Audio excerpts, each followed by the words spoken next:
and welcome to the God is a Geek podcast, episode 495. I'm your host, Adam Cook, and I'm joined by Chris Hyde. Hello, Chris. Hello, mate. How are you? I'm absolutely marvellous. Thank you very much for asking. I'm also joined by Lyle Carr. How are you, Lyle? Hello, I'm good. I'm here and happy to be here, as ever. In new digs, by the looks of it, if you're watching the video version. Digs. Huh? Excellent. And a man who... Well, he doesn't need much introduction, but I should warn people who are watching on the video version of this podcast that just saying his name gets me aroused. So the video is going to blow your mind. But welcoming back after far too long, Chris White. Hello, Chris. Hello, how are you? Should be some canned applause like that. No, stop it. Oh, It's good to see you, man. How are you? Guard of honour. I mean, we know how you are because we do speak. But like, you know, yeah. No, I'm good to be. I'm really happy to be back. Yeah, It's indeed. been too long. We should just get into it then. Let's get into it with what you've been playing. I mean, you could like talk for great lengths about the 100 games you've reviewed in the time you haven't been on the pod, I'm sure. But what have you played that's recent, shall we say? Well, shall we talk Rollerdrome? I think we should. I think we absolutely should. I think we need to. I think everyone knows what it is, right? I know you do, Adam. Well, Tony Hawk's with guns. Yeah. You're doing it a disservice though by saying that. No, that's amazing though. That's an amazing thing. I think the fact that one of the first games that came to mind was Tony Hawk's was like ridiculous because I didn't really know a lot about it. Like we talked before I got the code, thinking it was multiplayer, some kind of I don't know, like another Knockout City, but with a bit more of a grittier tone to it. But it's actually incredible. Like so. You are part of this tournament set in the future, set in 2030, called Rollerdrome, and it's basically a blood sport from the future that's run by this huge kind of corporation, and you take part in different challenges in set arenas through like the stages of a tournament. So you in the preliminaries and the like quarterfinals, semi-finals, and the final, and each stage within the rounds takes place in one of them's like a shopping center. There's a kind of like a ski resort, and then there's just like your standard skater parks. And what your aim is to so you pull off your special moves and your grinds and all that kind of stuff like you would do in Tony Hawk's, and that there's like a checklist off like Tony Hawk's at the start of every round, which tells you have to do these different challenges to be able to get a better score or whatever. But at the same time as you're doing this, you're also trying to kill random, spawning kind of soldiers. Some of them have just got like bats. Some of them are huge kind of mechs. Some of them are sniper rifles, guys with big guns. And I don't know why. Big guns. Yeah. But you've kind of trying to take them out at the same time, and you've got the ability to slow down time. You get 4 separate weapons as you progress. So you start off with dual pistols, and you get a shotgun, a grenade launcher, and like this kind of like almost a sniper rifle of your own, but there's no sight on it. But you just kind of mix in the movement with completing the challenges, with killing enemies and doing your skills, and like the reason you need to be like doing these different kind of jumps and grinds and whatnot is because it refills your ammo for your weapons. So if you just skate around, fire off your barrel and then don't do anything, you're just going to die very quickly. So you need to be thinking about that at the same time. And to regain health, you have to kill the enemies as well. So that builds that up. And it's just one big orgy of gaming pleasure. Yeah.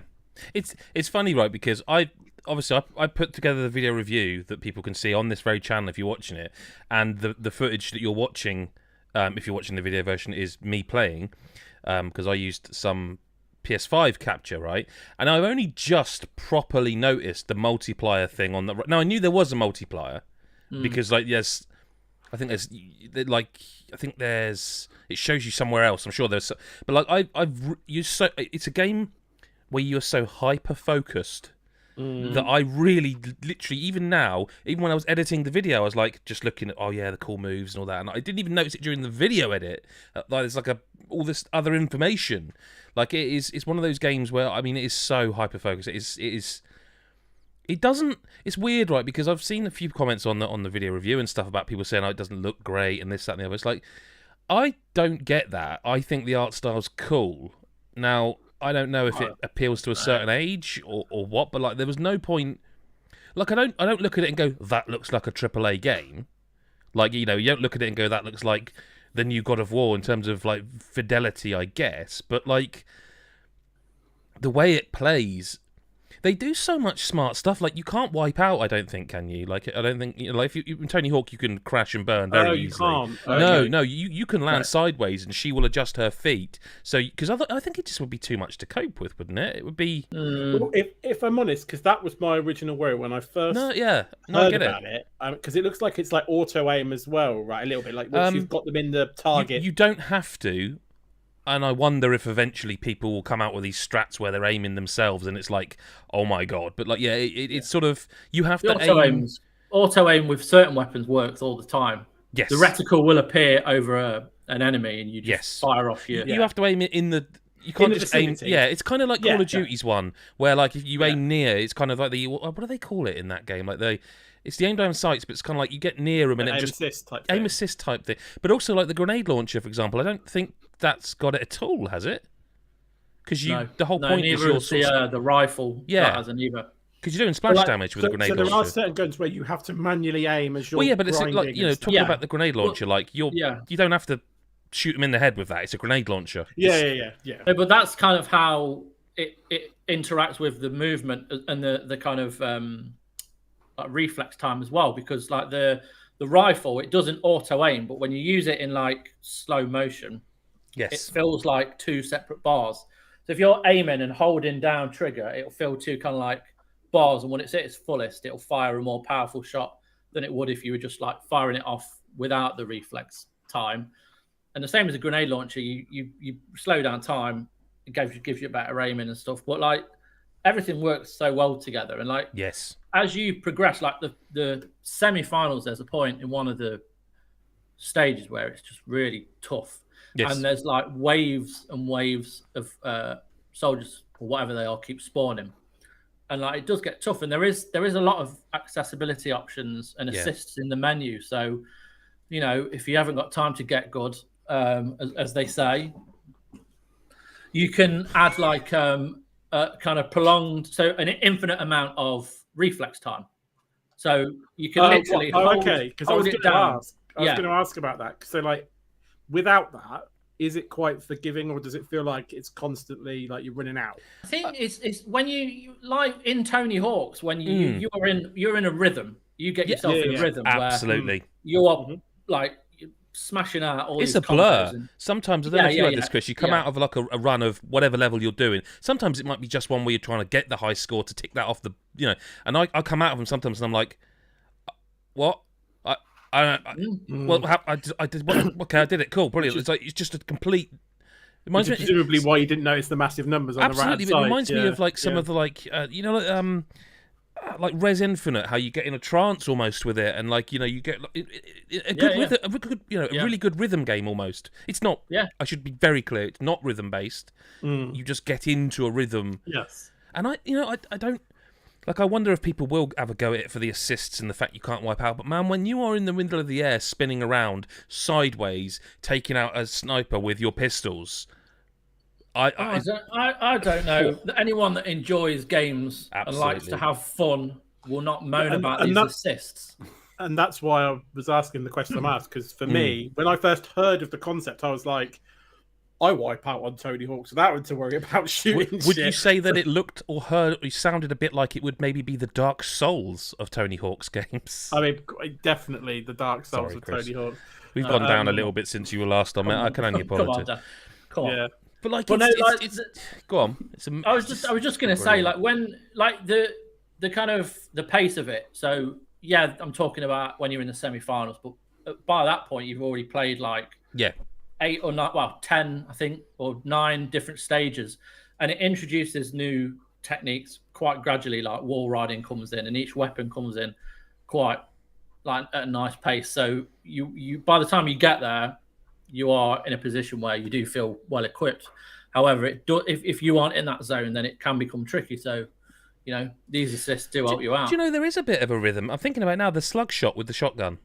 Yeah, it's not based on rhythm musically, but like the slug shot, when you can just go around shooting them with a shotgun, okay, like you could, and it will take, some of them will take 2 hits, some 3, some 4, whatever. But it's got like a bar that appears in slow motion, and it's what would you call it? It's like it's not a quick time event, but like just a timing bar, right? When the reticle is over somebody, 2 more bars inside the reticle turn blue, and when they reach the center, you fire again for a more powerful shot. But even that, I think, is quite forgiving.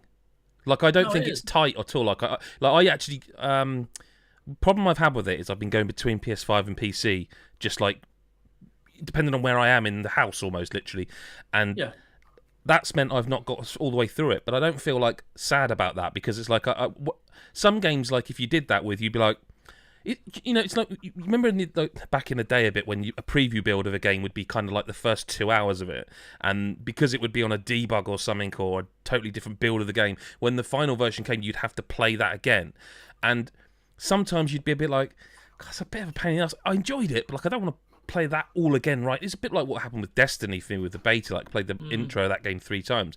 With this, when I was playing through the same levels again that I'd like mastered, essentially, I was like, this is absolutely fine. I have no issue with this whatsoever. It's a different set of scoreboards to chase, leaderboards. You know what I mean? There's different people I know playing on PC. I don't feel it's. I mean, admittedly, I'm not the man when it comes to social media, but I don't feel like it's getting the love that I personally think it deserves at the moment. But I might be wrong. I might be wrong there. I've not seen anything. It's one of those. It's a really, like, it's such a gamey game. Like, it does have so much more Tony Hawk's in there than you think. Like, you talk about the tick boxes that you get, like in Ollie Ollie. The level. What would you? They do this with it on this course. The objective, like do a grind, but like an up and cross button. Well, there's even like essentially skate, but it's not skate. That's called like. Well, I don't know what they're called, but they're basically, there's 5 in a. Yeah, five collectibles and a trick. This trick is terrible. Token. The trick token, where you have to do a specific trick across there. That again is an objective, and it's like there's so much. Like, did you play Ollie Ollie World, Chris White? Yeah. Like, I wasn't too. I know Lyle, you reviewed it, didn't you? And I wasn't too gone on that. Yeah. I'm a massive fan of the developer. I liked Not a Hero. I liked all the Ollie Ollies. I wasn't keen on Ollie Ollie World. I'm going to go back to it, actually, because I'm starting to wonder if maybe I was just in a bad frame of mind or something, because this is that. You know what I mean? It's like, it's the same thing that I felt when I played Ollie Ollie, that like these people get gameplay. And I know it's just a dirty word, isn't it, to say gameplay these days? You're not supposed to say it, but like they get that loop. They get that thing of making you just feel amazing. You know when you see someone speed run a game, or someone who's like amazing at a specific game, and you're like watching them, and someone who plays Bloodborne all the way through with a Guitar Hero controller, you're like, I could just never do that. Must be amazing to feel like that. This game, kind of every moment of it for me is like, it makes me feel like I'm a god of gaming. Like, it's so yeah, I just don't understand. Is it because it's an exclusive? Like, is it a PlayStation console exclusive, isn't it? It's not like you can say, there's other things coming out that are drowning it at the minute either. Like that can sometimes happen, but there's nothing else out where I would say, the people are probably playing that instead.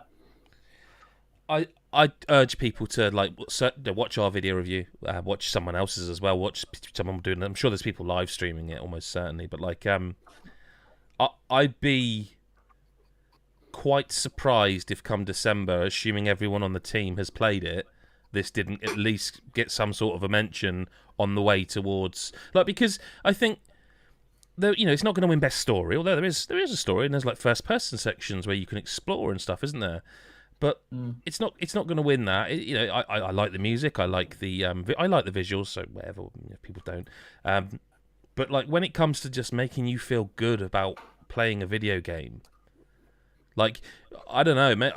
I don't know if there's any specific point for you, Chris, but like, I'm thinking of like moment of the year, and I'm thinking of like, I pulled off a run, and I didn't mean to do this. and I got either a trophy on, I can't remember if it was Steam or PS5, but I got a trophy for completing a run only performing slug shots. Now I didn't set out to do that. I just accidentally kind of did the perfect. Every single shot was a slug shot, like the perfect timing. I didn't mean to, but it just made, even that was like, that's really clever. Hadn't thought, I didn't intend to do it, and yet you've made me feel amazing again. You know? Yeah, but like, we're moving into another game that I've played. Like, we talked about it in chat privately about how we've been in a bit of not a slump by any means, but Yeah. we had a pretty strong opening year for games, and then it's kind of, there's been here and there. Indies have With been propping everyone up, I Arcade think. Paradise and this, it's like, I'm not that I'm excited about games again, because I love games anyway, but like it's set off the next part of the year where we're getting a load more games, and this has kind of reignited that passion again. And Rollerdrome is just pure fun in a game. It has everything I possibly want out of a game.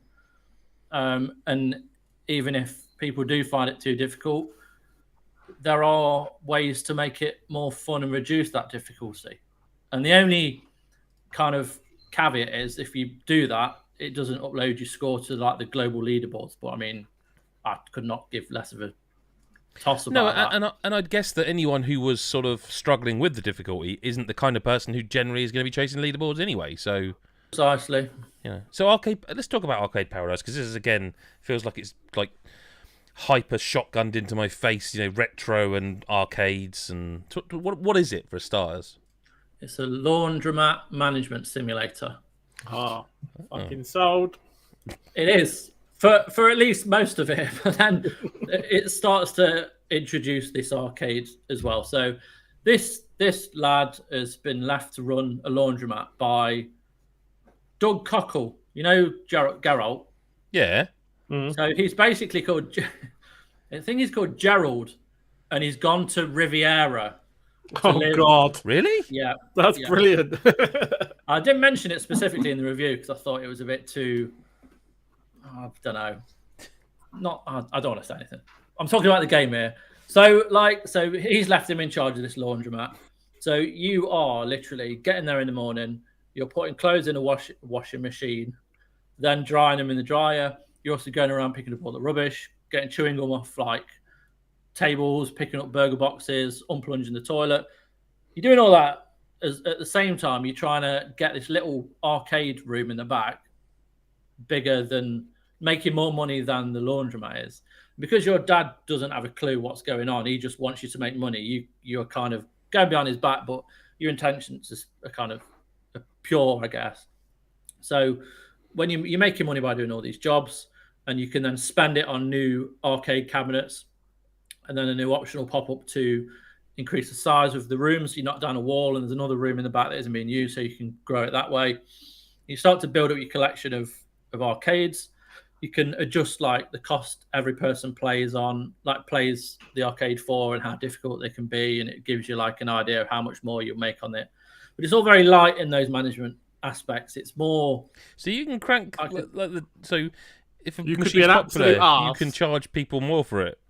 yeah, but it shows you what you're likely to get from that. So if you like make it really difficult and charge loads, you're gonna, Which is make what Adam no would money. do. Let's be really clear. No, I was thinking more about when I was a kid, and I always used to think people did do that, if that makes sense. And I mean, of course they did, but you as a kid, you don't think about that, like No.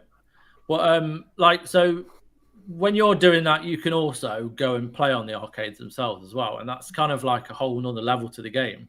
Is that you can go and play all these retro games, and they're not little kind of last minute afterthoughts. Like they're actually quite decently designed for what they are, and they all kind of feel like something that's already been like, there's a GTA game, but like visually, but it looks like it's like Pac-Man to play. So you move this car around a track and collect like coins.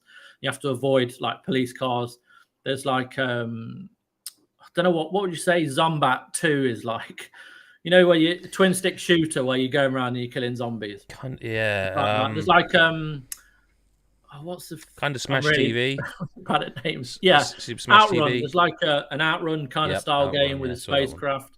There's like 30 in total, and you can get like pool as well.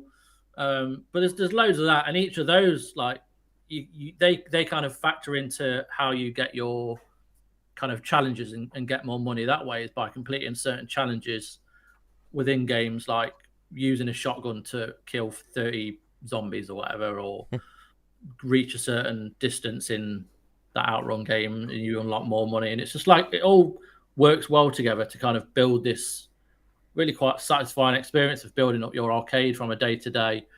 And I just kind of became a bit obsessed with it. Like, it really does take your time. Like, I said at the start of the review, I was literally playing from like 6 in the evening and just didn't stop. But it was about 2-ish. I thought you meant in-game time. No, I literally. Because when I was reading it, I was looking at the footage of you looking at the watch in the game, and I thought you meant in-game time. Like, no, I was much worse. Proper, yeah, I was hooked. But I'm just, yeah. Oh, yeah, no, fair. But it was more the arcade. Like, it's just a really good game, and I don't know if people are excited about it out there in the ether. But like, they should definitely give it a go. Really enjoyed it. It does look fun. I should just mention, thanks in the super chat there from Mikhail for 179 Indian rupees. He says he wants to interrupt the other Chris this week. Cheers. I didn't do that, did I? Sorry, but thank you anyway. Chris, can you just say a sentence so Adam can interrupt you? I've got a better idea. What about if Chris does do a sentence, but then you, Chris Hyde, you interrupt him? So for once, just for once, you get to be the interrupting llama or whatever it is. What's that meme thing? So you want me to just talk, yeah? I mean, yeah. So I'm currently reviewing interruption. The last. Oh, okay. The last of. Oh, I think you're allowed to say that anyway. I mean, I am allowed. You to are say reviewing it, yeah. The Last of Us Part 1, so if you're just coming to this podcast randomly, I can't remember the embargo without looking at it. So come back when that lives. Wednesday, the 31st of August at 4 p.m. That's why he's here. Professional. That's why he's here. Come back and we'll talk about that. Yeah, the rest Part 1. of us live, I can know. Lyle, Curse to Golf. Before we start talking about this, sorry, Lyle, now I'm doing it to you. No, I just want to make just a slight disclaimer. No, that great, I believe the you. developer of this game his name's Liam, and he actually has done work for God is a Geek in the past. I just want that, just disclosure. He did some stuff on a Fire Emblem game for us many years ago. I can't remember which Fire Emblem game. Did some video content and I believe a preview or review, but I can't remember. But long time ago. But just in terms of full disclosure. So, but Lyle, I don't even know if Lyle was born then. Were you, Lyle? I was probably born then at some point, surely. I was manufactured in a lab many years ago. But since that time, I have been cursed, and I've been cursed to golf.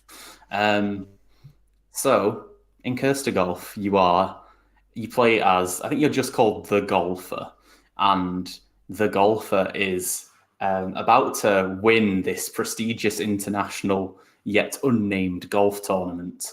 And on the final strike, as he's about to get the ball in the hole, lightning strikes his club, and he ends up in golf purgatory, which is a afterlife, I guess, only for golfers. He's cursed to golf.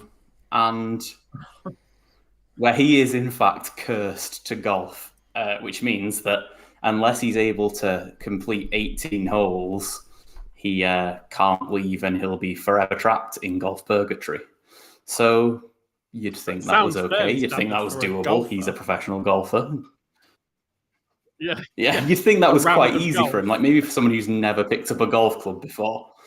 Yeah, but it turns out that golf in golf purgatory is a little trickier than that. And basically every hole's sort of like a winding labyrinth of like corridors full of spikes and water and plants that'll grab your ball. It's like extreme crazy golf. And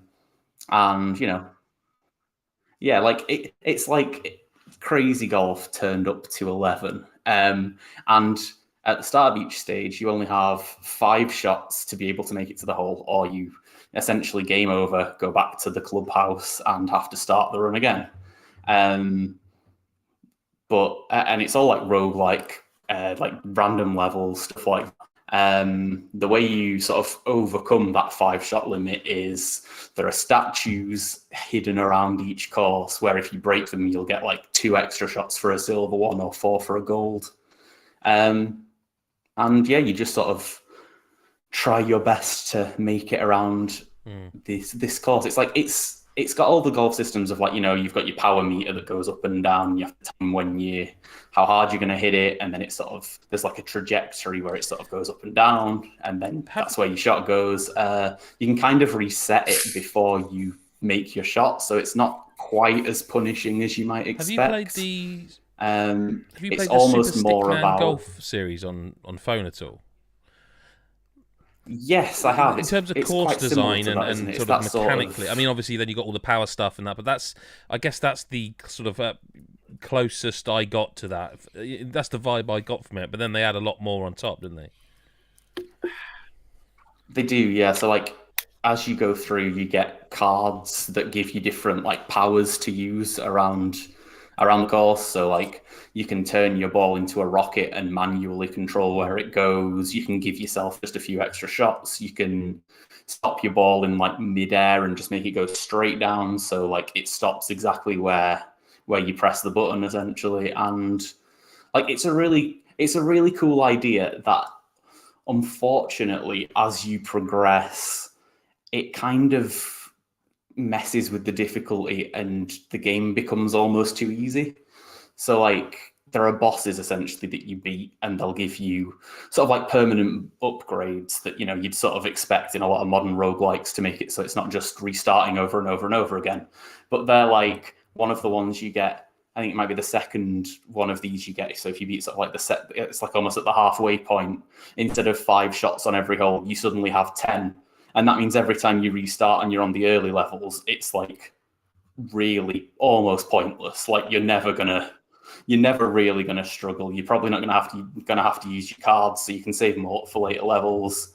And then if you beat the next boss after that, anytime you game over, you keep your cards, so there's no punishment for losing. And then it's just sort of like it all kind of adds up to taking, you know, it's a roguelike essentially, and the roguelike elements almost disappear, and it's just sort of like it would be quite difficult to lose at that point. And I just thought that was a shame because I love roguelikes and I love golf, and like for the first part of this game I was really enjoying myself, and then once you unlock enough of these sort of like power-ups, it kind of trivializes it all a little bit, and did you find it a bit bums me out hand-holdy a at the bit. start? Oh yeah, there's also like tutorials out your arse. It teaches you exactly what to do. It makes you do sort of like very specific shots. It's like, okay, hit the ball here, make it spin over to here so it lands exactly here. Do this now. Like talks to you for quite a long time about exactly how it all works. And you just, like, I'd say the first couple of hours you're gonna get talked at a lot, and it might detract from the fun, and then because later like, on when he's teaching you the moves, the Scottish guy, he's teaching you the moves. You get sort of through that first course doing these tutorials, and I was a bit surprised then that they kind of go, okay, now go back to the start and do it your way. And it's like, but you could have just left me where I was and let me finish the whole. That was a bit surprising to me. It was just a bit. Like I like the concept of this game, and I like the art style. I kind of like most things about it, but like you say, like that opening is a little tough to push through if you're experienced at game. You know, when you look at games like Super Stickman Golf, that all right, they're not trying to do the story.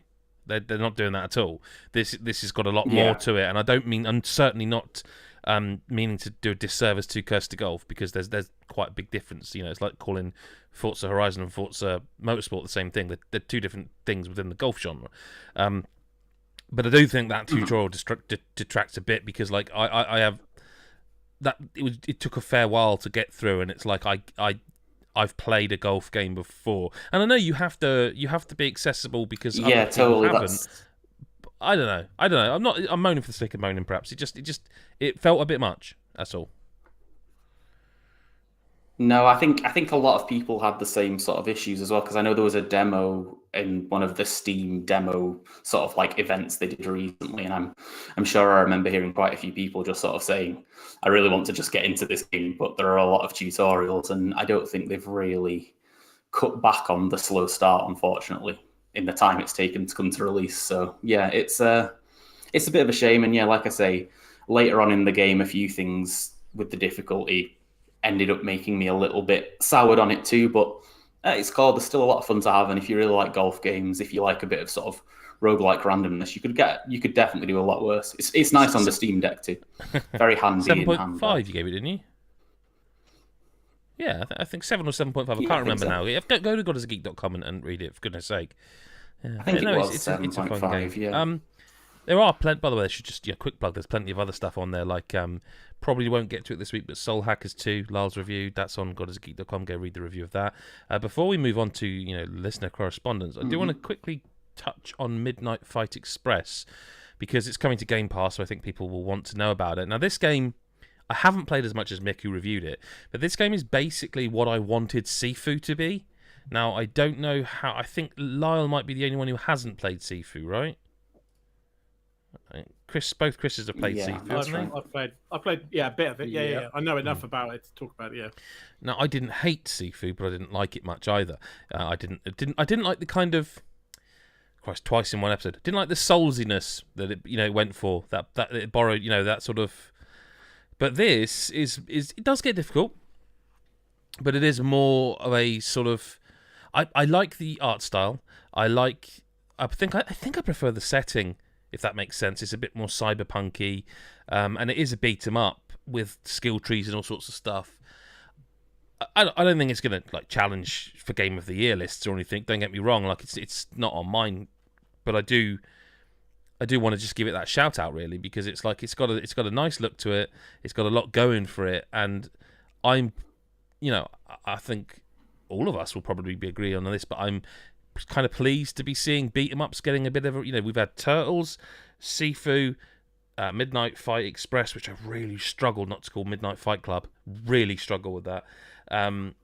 Those it's sort of making a bit of a resurgence, that genre, and long may it continue, because before that and before Streets of Rage 4, I think the last one I can remember getting any buzz around it would have been the Bouncer on PlayStation 2 or 3. 2. Yeah, it was a launch game for the PlayStation 2. Battletoads, yeah, Battletoads, yeah. Battletoads. Yeah, no, there's been a lot of it does seem to be that people are enjoying that genre again. I also think the same can be said of the 3D platform genre, but that's perhaps a conversation for another podcast. But yeah, go to elsewhere on the channel and look at Mick's review. He's played more of it. Midnight Fight Express. I think, as I say, it's in Game Pass when it launches, which is either as we record today or tomorrow, or it's sometime in August. But that just means it's time for listener correspondence. So, cue the jingle. It's time for Chris Hyde's listener correspondence. It's time for Chris Hyde's listener correspondence. Yeah.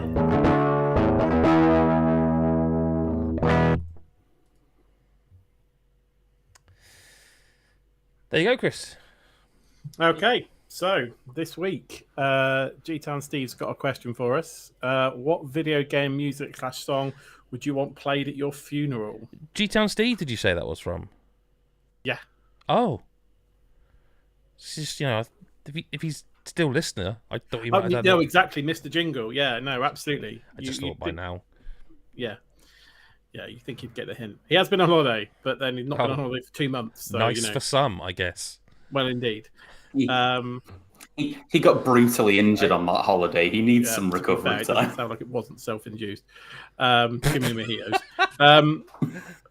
I'm sorry you're injured, but it was your fault. That Chris Hyde, right there. That was brutal. Friend of the year. Right.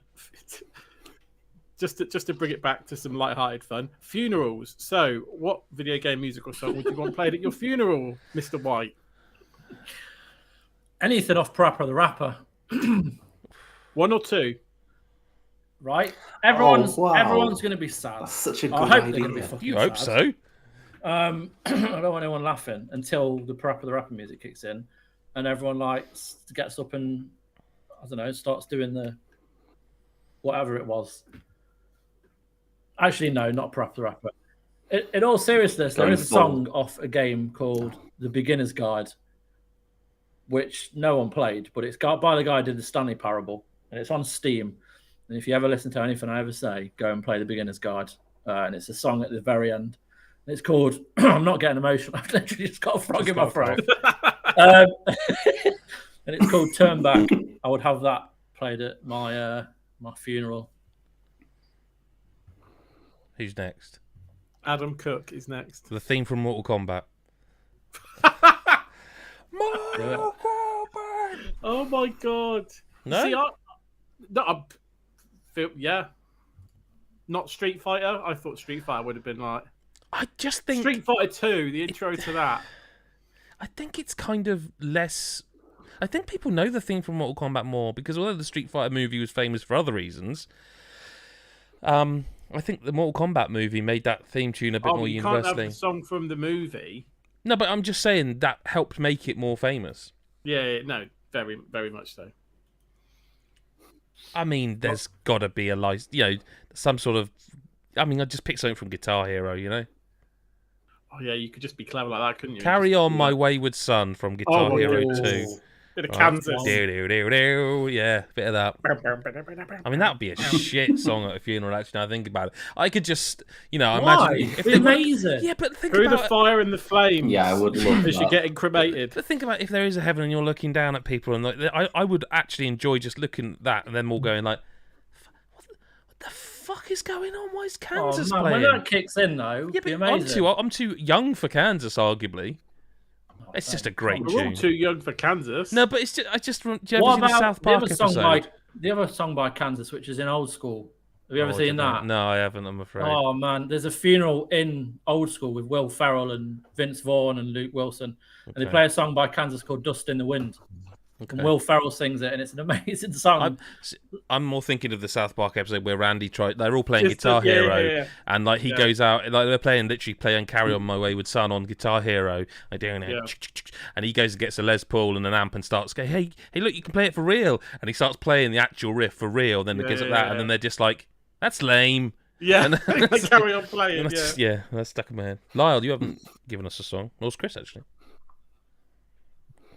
I haven't answered yet. I'm going to see if I can confuse and bewitch the poor people who are for some reason at my funeral who made that mistake. And I'm going for the end credits song from Portal of "Still Alive" just to see what they think. It's not a bad choice. You know, It's Just not to a see if bad any of them are like, but That what actually if he is? went through my mind. I don't.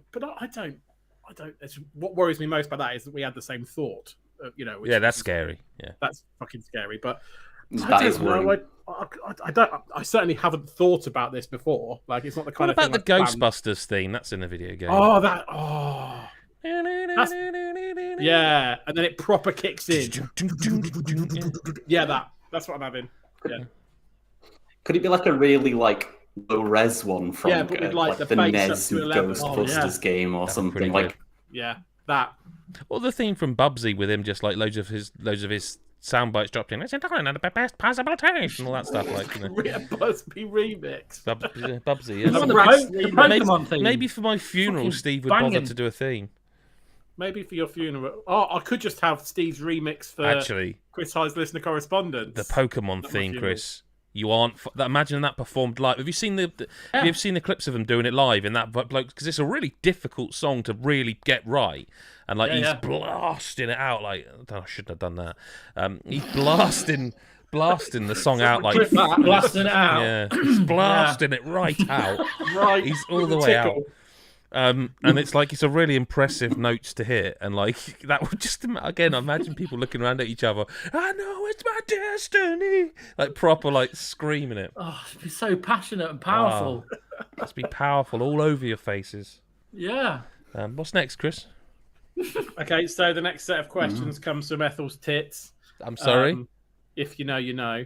No, but people who don't know might just think that's a bit of misogyny. Okay, so Casually in from you Xenoblade there. Chronicles 3, there's a woman called Ethel that's not as old as you think, who's got massive frontal bounce. So, yeah, there you go. I don't know if that was necessarily Yeah, I helped feel the he's made it situation. I was much just sort of worse. I think he's made explaining it the much misogyny, worse, really. to be honest with you. Yeah. Well, Yeah, me too. Yeah, what are the Yeah. questions from that person? I'm not going to say it. I have too much respect for women. too much respect for Ethel or for Mick. She's a good character. She is a good character. And that's all I'll say on that matter. Anyway, right, Adam, your question. Yeah. Thoughts on the DualSense support in Rollerdrome? I'm going to need Chris White's help here because I don't think I can remember it because, again, I'm so in the zone. I want to say there's resistance on the triggers. Properly. Yeah. I don't. It's... Professional reviewers If I'm being honest, I can't remember. You get so in the fucking zone in that game. No. Seriously. Yeah. I'm sure there is. It makes the next question pretty. Well, hang on. I think there's noise. I think there's speaker noise, like when it goes bam. Like I think in like the arena noises, and I think there's resistance on the trigger. There's resistance on and the reload. There is a fair There is amount definitely, and I think when you're out of ammo, I think it does that click click click thing as well. Yeah. It's just a great game. Don't worry about all that stuff. Just buy it. So he says, carries on saying, "I'm enjoying it on Steam Deck. Should I bother with it on PS5?" And then we'll just pause for a 40-minute monologue about Steam Deck. No, I'm just if he's in the chat, did you buy it on Steam Deck or did you get like a code for it for coverage or something? Because I know Mick might be reviewing it. The reason I ask that is, Chris, again, you'll be able to speak to this, but it does look very nice on a big old telly, and it works absolutely brilliant on a Steam Deck. It works really well, but it looks when you do stick it on a telly and like it's full 4K or whatever. I imagine the stuff that you've been saying about kind of absorbing is better on a bigger screen. Honestly, there isn't much in it. There really isn't. Really? Like, yeah, because you think about it, you're holding the screen and you're sort of... Yeah, I suppose, yeah. You're hyper... It's just, I don't... You will... I said earlier on I didn't mind redoing all the stuff again. You won't mind doing that all again. You can blast through some of the tutorial stuff really quickly, like when you know what you're going to be expected to be doing and stuff. If you want to, yeah. I guess it's the answer. Sorry. I can't tell you to buy a game twice. Well, here you go. He's in the chat. He says, I got a code and already gifted it to a friend on Steam. Well, that doesn't help because that means you have paid for it as well. I would say, do you know what I imagine? I wonder if they'll put a physical version of this out. I would like to own like a limited run version of this game. And I think they did. I think Roll7's done stuff with them in the past. So, yeah. Yes, just buy it on everything, all the time. Buy a PS4 version as well. Okay, and then finally, 2 Point Campus or Hospital if you had to pick one. You skipped a question there. That's outrageous. Oh, sorry, I know the answer to that one. Do you like Rollerdrome more than Ollie Ollie World? Yes. Right, 2 Point Campus or Hospital. Worth going back to now, wasn't it? Oh, that's. You should answer that one. That should be a question for you. I literally answered it last week from my perspective. I don't remember what I had for breakfast, and you're expecting me to remember a podcast that happened over a week ago. I would say. So I'm going to presume the question is I've not played either of them ever. So in that case, I would go Campus because I think it just has a few. It's just a little bit more. The games are full of character, but it's got a bit more to it. Like I think they were able to, like with the kind of Harry Potter school, with the kind of sports school, and they were able to express themselves creatively even more so. So I would say probably Campus. I think you said Campus too. I said the same thing. Yeah. So there you go. Yeah. Done. Good. Lyle. Are jalapenos worse than Breath of the Wild? No, I think they're quite nice. They're not the best food in the world, but I like a jalapeno from now and then. I like them in Can we drill down into this a little bit? What's the suggestion here? That you are eating jalapenos on their own? Or that they are a part of a meal? I don't know. Because when you get like a bit of... When you get a bit of a chili or eat them yourself. Well, yeah, this is what I'm saying. Because if that's the case, then they're worse than loads of things. I'd never eat pepper on its own. But if you're saying with a bit of say cheese and so jalapenos on pizza. So jalapenos on pizza can be absolutely magnificent, can't they? Yes, agree. You don't need lots of them, but you just need to now and again get a bit of one, and you're like, oh, a bit of spice in there. Yeah, agree. But a bit of just on the tip of your tongue. Yeah, pretty much that. What's the next question? What is the first meal that you had in your new place?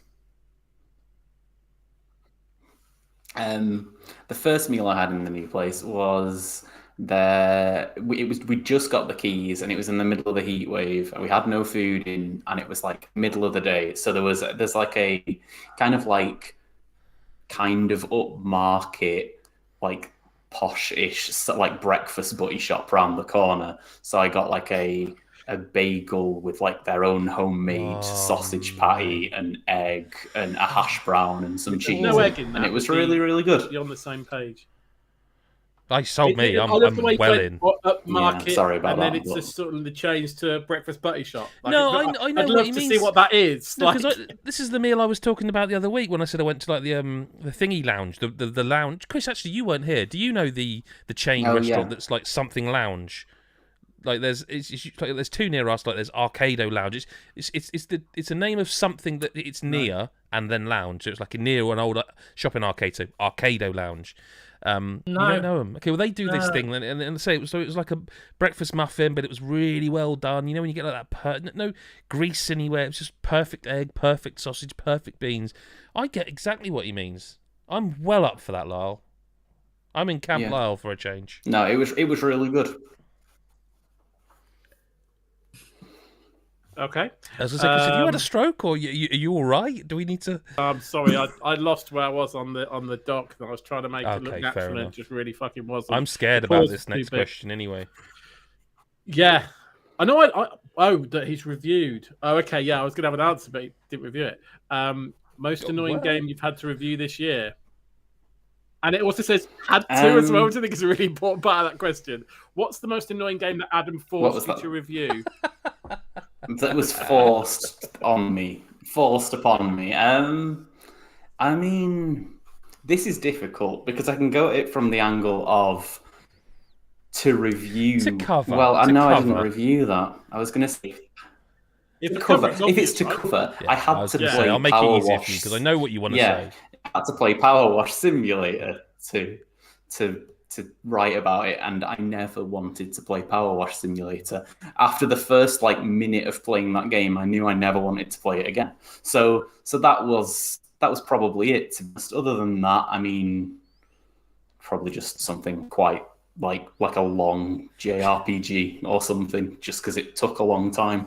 I can't think of any that have been particularly taxing this year. Sometimes you'll maybe cover a few too many 2D platformers in a few week period and you won't be able to think of what to say, but I don't think I've had much of that this year. I've had quite the variety. And if you'd like to read Lyle's thoughts on Power Wash Simulator for just $1 a month, just redeem myself for the random stroke I had a minute ago. Absolutely. You could join our Patreon community and get access to that exclusive article where Lyle does a number on Power Wash Simulator. I think it's the closest. I think there is one thing that Lyle and I have in common, very much so, that I don't believe there is I don't think the word hate comes into his vocabulary very often.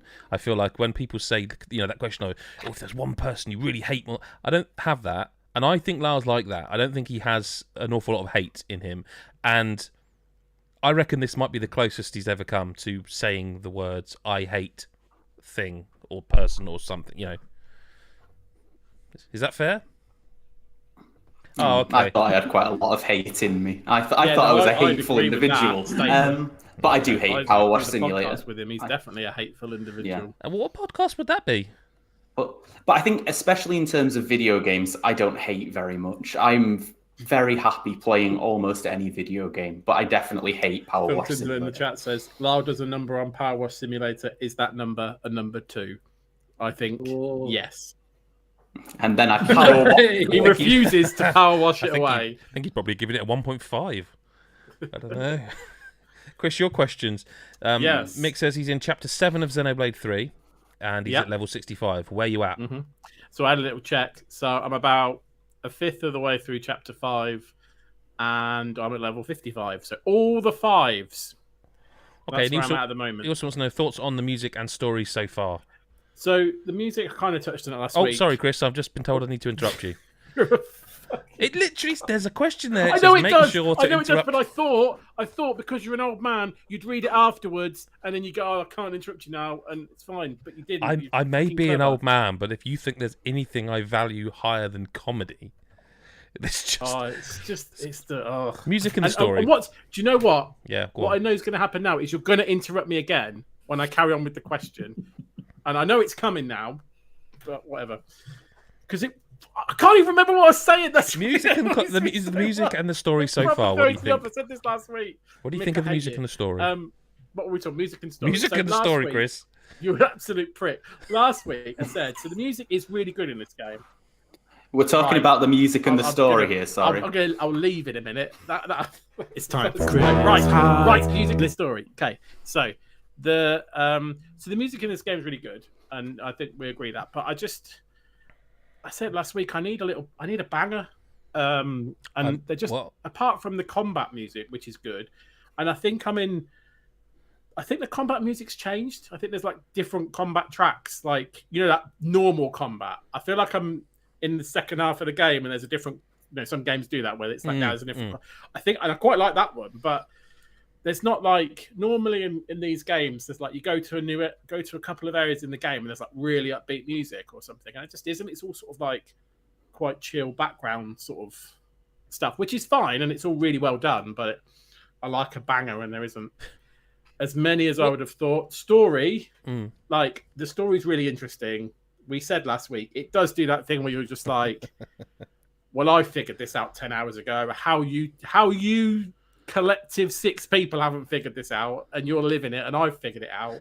Not just the whole mask thing, but some of the stuff they literally say, someone goes to them, haven't you figured it out yet? And I'm like, yes, I have about 10 hours ago, because it's obvious, and you're still not saying it. But that's RPGs for you. It happens all the time. But no, I'm keen to see where it finishes, because there are some references to previous games in there, and I want to see how it sort of where it ties together stuff. There are some like little nuggets in there, so I do want to see where it finishes. So yeah, I'm enjoying the story. In terms of the music, just going back a little bit, what about the chain attack music? Because that's the same every time. I believe. Yeah, the chain attack is. I mean, yeah. I like. Yeah, it is. Like I said, the combat music is great. I like the combat music. Oh, you mean it is just the world? Yeah, when I think of my favorite music from like 1 or 2, I think of like that area in the game, or that area, not the combat music. The combat music is good and stuff, but I was expecting to go to a new area and go, oh, here we go. Theme from place. Yeah, exactly that. Yeah. Yeah, no, I suppose that's fair. Yeah. Okay. Cool. Back to you, okay, so Chris, your questions. Do you think We Are OFK's episodic format was needed? Mick says he reviewed it as well and would have preferred people got to experience it all in one go. I think for the story itself, yeah, it makes sense to have put it all in one game. I think I understand why they did it was for the music videos or the tracks that are like representative of each episode. So like with each one, there's a new song by this band that plays at some point in the episode, and it's a new track, and I'm assuming it's part of like an EP or something. So I get that, but in terms of the actual game, it could have all just been put in one release, to be honest. Is the band name OFK then, or is it OFK, or like is it a? Do they? OFK. I guess unless they say it out loud at any point. I mean, it's OFK. Okay, is that like something from keyboard, like AFK? Yeah. Thanks. like I said, there's nothing I value more highly than comedy. And he said then comedy. Nice. Mick then follows up with, do you want more music-focused games like this dealing with the industry, etc.? No, I'm not. I love the like almost apathetic honesty of it. It's like, I'm not as bothered. No, you don't want every game to be doing this sort of thing. No, of course, no. That's what I mean. I like what they do with it, and it is good, but like it's not what I want to see in many games. Like it's a good idea. I don't want it to be done again. I'll be honest. I'm not too fussed. To be fair, like even the PR, like when they were sending code, were pretty clear about the fact that it's not like it's like the most gamey game. It is more, you're kind of more watching. It's more of an episodic show than it is a game, isn't it? Sometimes, like absolutely, yeah. So I mean, I haven't played it, but I'm with Chris. No thanks. I don't think you can do anything other than that. Yeah. To tell a story about the music industry, because what you're going to do in it, other than what they have done with it, and it does work well. So, I don't want to do it again with another band. I'd just rather just listen to the music on Spotify. Box quote: played once, never want to see it again. No, I'm not taking that Never away want from to this play game. another game like this. Yeah. Chris White 2022. You'll never play another game like this. Brackets, and nor will you want to. Oh, it's a disservice to them. I don't like it. You go and read the review on God is a Geek. It's given a Yeah, high score. read the Chris review. enjoyed it.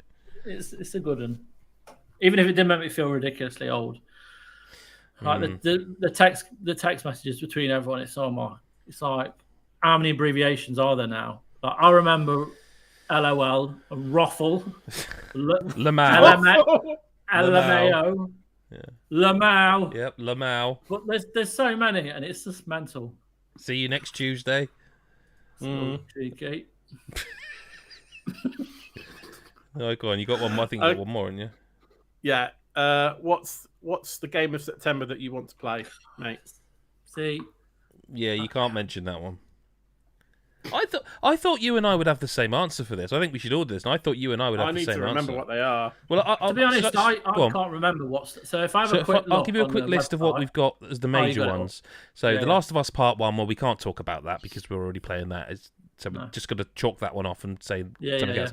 Circus Electric, Circus Electric, Electric. Splatoon 3, NBA 2. This is going to be tough for you, Chris, now I think about it. NBA 2K23, Metal Hellsinger, Solstice, the Dio Field Chronicle, and I think that come game on. up there, Test Drive, I think has actually been pushed back, so forget that one as well. That's actually tough for me because there's two on there I'm dying to play. Like the Dio Field Chronicle is. I was going to Yeah, say, but I only I have it think on my it's- radar because of you. So I think it's Hellslinger, you know. Really, Hellsinger, Metal Hellsinger. That demo was ridiculous. Like, Yeah. it was incredible. It was incredible. I mean, and that to be was fair, a while yeah. ago, so God knows what the full release. Yeah, I think And it got it's delayed. The fact that like we only heard one track, Okay. and then they've got like Serge Tankian from Yep. System of a Down in this, and like that is more than enough reason just for his voice alone, and the fact that like the better you are in the game, that's when the vocals come in. So if you're keeping up your combos and hitting the rhythms on the beat, the vocals get added and more instruments get added in, and it builds up and like it plays like Doom. It's not even like average game. Like I don't know if it's gameplay, but it's like it feels like Doom. And I think that and then Deerfield because that is NBA not going to get a shout. well, yeah. It's a bit of a known quantity, I suppose, isn't it? You know you're going to play the shit out of it. It's Yeah, exactly. Whereas these are two games that I didn't know about. You know, I've just realised, of course, what isn't on that list. I better alter that later. FIFA, of course. It's out at the end of September, isn't it? That's a given, isn't it? Yeah. Like, we'll all be. So you go Metal Hellsinger. Deep in that. That's cool. Yeah, I think so. What just before we finish listening to correspondence while we're in it, what would everyone else go for then? Because I think for me it's, I think it's Splatoon 3 still. The Dio Field, I'll be less obvious. The Dio Field Chronicle, because again I knew nothing about that game, nothing. Played it based on Chris's recommendation and was like, oh my god, they made a Final Fantasy Tactics game that they didn't call Final Fantasy Tactics. I mean, it even has Bahamut in it. Like it's got Final Fantasy summons in it, but like.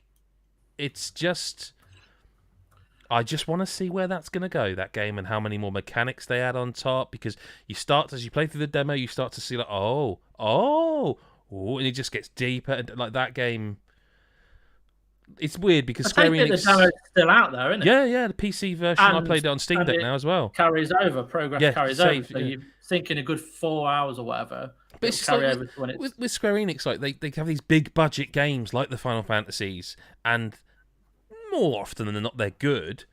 This one just seems to have. I just don't ever remember hearing about it until literally you said about the demo and you previewed it, and it's like you described it in there, and I'm like, that sounds like a tactics game, but why wouldn't they just call it Final Fantasy Tactics?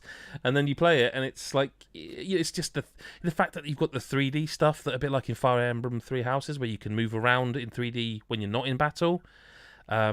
I wasn't even that sold on the fact that it wasn't turn-based, it's kind of active time.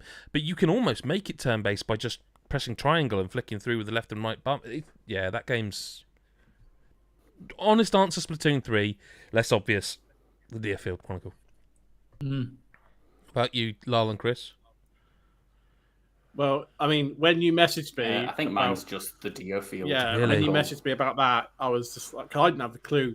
You were just, every day you messaged me going, you might want to add this to your game of the year consideration list, and then you talked about it, and I was like, that sounds great. So I haven't played it, but it sounds like something right on my street. That and FIFA, and I'll see on Splatoon. Oh, we should just. I know you hate me, but no, whatever. I don't hate you. I'm differently. just disappointed. It's worse. Yeah. I'm looking at October as well now, and I'm like, it is gonna be full on, isn't it? Just while we're October's here, October, meaty. A Plague Tale Requiem, Yeah. Mario and Rabbids Sparks of Hope, Yeah. Scorn. Who knows? Could be the best game ever. Don't know. Gotham Knights. Can't wait. Then you got COD, and then Bayonetta 3. And then bloody hell, November's only got God of War, Ragnarok, Pokemon Scarlet, Violet, and Pentiment, and then the Callisto Protocol, which Callisto Protocol, just to round the year off, just to finish, just to be Christmassy. Yeah, exactly. Yeah. But is that the end, Chris? Should I play the jingle again? I think you should do us out, or whatever the term is. Play us out. It's time for Chris Hyde's Listener Correspondence. It's time for Chris Hyde's Listener Correspondence.